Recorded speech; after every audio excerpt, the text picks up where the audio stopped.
Bienvenue dans un nouvel épisode des 5 astuces de montage. Dans cette vidéo, on va voir comment utiliser le TLS secondaire pour bien nettoyer un sujet. On va apprendre à réaliser une transition glitch et apporter un peu de glow à toutes nos animations pour qu'elles soient plus sexy. Comment on fait ces transitions glitchées qui sont super stylées? C'est un truc que je vois partout et j'ai toujours voulu la reproduire pour mes vidéos. Le problème, c'est que j'ai jamais trouvé le tuto pour pouvoir réaliser ça et ça m'a beaucoup frustré. Mais t'as de la chance parce que je suis un vrai fossoyeur de trucs et astuces et j'ai trouvé comment faire. C'est facile en plus, donc si ça mérite pas un petit like, ça.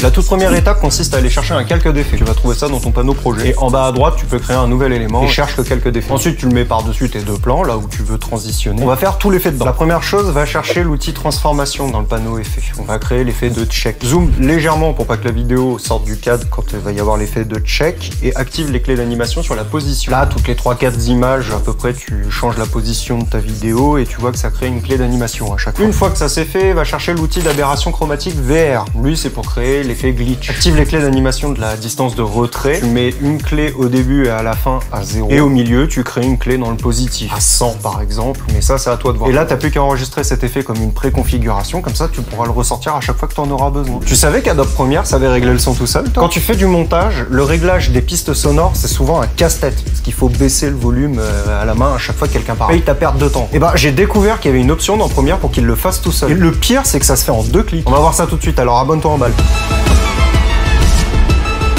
Dans les mises à jour qu'il y a eu cette année à Adobe Premiere, il y en a une que j'ai pas mal négligée. C'est celle du panneau d'amélioration essentielle de l'audio. Lui, il est vachement pratique parce qu'il permet entre autres de trier les pistes sonores. Donc dans mon cas de figure, j'ai la piste 1 et 2 qui sert pour mon dialogue. Les autres, c'est pour le sound design et la toute dernière, c'est pour la musique. Je sélectionne les pistes de ma voix et dans le panneau, je sélectionne dialogue. Je répète le même processus avec la musique. Donc si je clique sur musique, il y a une option qui apparaît qui s'appelle le ducking. Sélectionne là. Ça permet de réduire le volume de la musique quand quelqu'un parle. Je peux régler la sensibilité du ducking par rapport aux pistes de dialogue, la quantité de réduction du volume, la durée des fondus et leur position par rapport au coup. C'est hyper complet. Il n'y a plus qu'à cliquer sur le gros bouton pour générer les images clés et le tour est joué. Comment améliorer la qualité de ces animations pour ces vidéos? Dans la précédente vidéo, j'ai cherché à améliorer la qualité de mes inserts pour la création de mes tutos. Et on a réussi à faire évoluer cette banale animation en quelque chose de bien mieux grâce à l'outil de recadrage et de 3D. Mais il manque encore un tout petit détail, un petit truc en plus qui fait vraiment toute la différence et que moi personnellement j'applique maintenant systématiquement à tous mes contenus. Si t'aimes ce genre de petite astuce, like-moi ça tout de suite.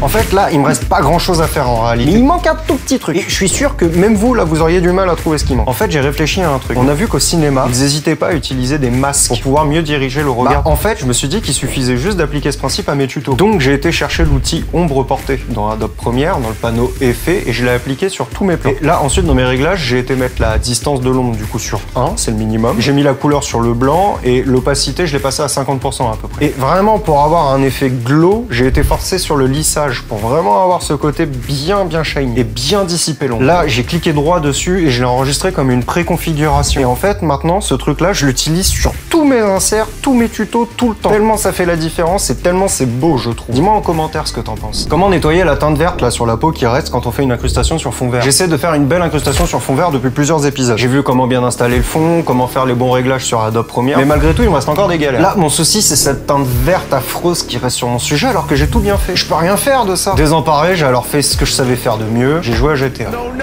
Et bah, figure-toi qu'entre 2 games, j'ai trouvé une solution pour corriger mon problème. Tu serais une machine si tu me likais ça. J'ai réussi à faire mon détourage, je suis content. Mais ce vert là, c'est affreux, ça marche pas du tout quand je veux faire mon incruste. Donc je retourne une dernière fois dans mon panneau de correction colorimétrique. Et là, je vais venir chercher le TLS secondaire pour pouvoir isoler la teinte qui m'intéresse justement, donc ce vert. Donc pour ça, c'est où tu prends la pipette ou alors tu peux cliquer directement sur le vert là dans le panel qui indique. Là, j'affine ma sélection avec les curseurs de luminance et de saturation. Et j'ai plus qu'à descendre dans mon panneau pour passer la teinte un peu plus sur du rose par exemple et jouer un peu sur la saturation aussi. Et voilà, ma séquence elle est complètement nettoyée maintenant. J'ai plus du tout de teinte verte sur la peau de mon sujet. Ah, je suis content. J'ai découvert comment reproduire le Dark Moody Tone sur mes vidéos directement dans Adobe Premiere. C'est un effet que j'essaie de reproduire depuis des années parce que j'adore ce style. Et vu que je suis pas un expert en étalonnage, j'avoue, c'est un petit peu compliqué pour moi. Et j'ai toujours été un peu bloqué en réalité. Je savais pas comment faire. Mais cette situation vient de changer grâce à un YouTuber US que je viens de découvrir, c'est Color Grading Central. Merci BG. La toute première étape, c'est de venir dupliquer ton plan et de le mettre juste au-dessus. Juste après, tu vas dans le panneau des options d'effet et tu vas aller passer l'opacité sur lumière douce. Là, c'est déjà 80% de l'effet. C'est vraiment canon, l'image est trop belle. On pourrait presque s'arrêter là. Ensuite, tu reprends ton plan du dessous et tu vas aller dans les courbes du panneau couleur lumétrie. Cherche la courbe des teintes ou saturation et prends la pipette pour venir matcher la teinte de la peau. Et là, le truc, c'est que sur la courbe, on va venir tout baisser sauf les saturations de la teinte de la peau, justement, pour pouvoir donner un petit effet désaturation partielle. Et le voilà, le fameux effet Dark Moody Tone. J'aime trop, je suis trop fan, j'adore. Et dis-moi comme si t'as réussi à le reproduire de ton côté. Si t'as adoré ces astuces de montage vidéo, regarde le précédent épisode, on y a vu comment bien masteriser sa voix.